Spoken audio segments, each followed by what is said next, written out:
Hey everyone, and welcome back to the channel, and a huge thank you for tuning in today. If you're a first-time homebuyer trying to navigate the world of real estate, well, you're in the right place. These 2-Minute Tuesday videos address common asked questions in real estate, and well, I'm here to answer those questions and help you become more informed. Now, before we go diving in, don't forget to hit that like button and subscribe for more helpful tips to make your home buying journey that much smoother. Today, I'm going to be breaking down one of the most important concepts in home buying. That is the earnest money deposit.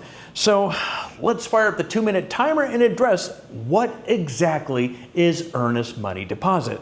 Well, we can kick things off and look at this as it's a show of good faith. When you make an offer on a property, this deposit is your way of telling the seller, I'm serious about buying this home. It's not a fee, it's not a tax, it's your commitment to the process and acts as a safeguard for the transaction. Now, typically, earnest money deposit is a percentage of the purchase price. It's usually a few $1,000s, but it can vary depending upon local market and specifics of the deal.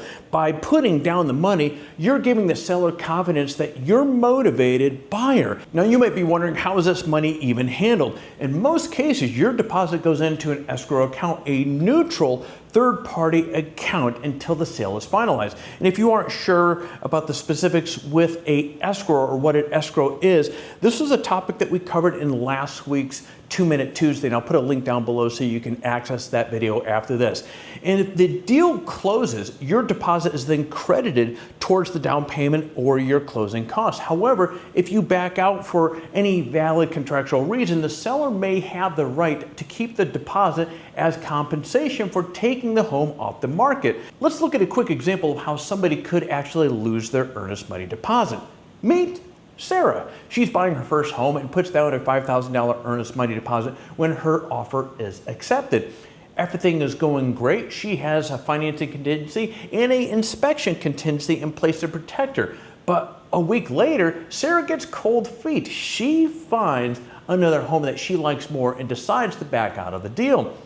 Not because of anything in the inspection or the financing, just because she changed her mind. And since her reason for backing out isn't covered by any of the contingencies in the contract, the seller has the right to keep the $5,000 deposit.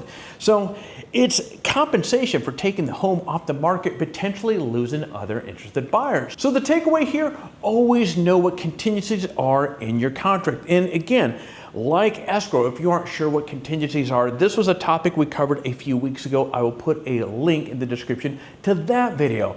Anyways, getting back on topic, always understanding what contingencies are in your contract, and only back out if you're protected by one of these. Otherwise, your earnest money could be gone for good. For first-time buyers, understanding the process is absolutely crucial. It's crucial for anybody. An earnest money deposit not only demonstrates your commitment to the purchase, but also helps create more competitive offer in the busy market. It's like standing your ground and showing that you're not just casually browsing, you're ready to take the next steps towards owning your dream home.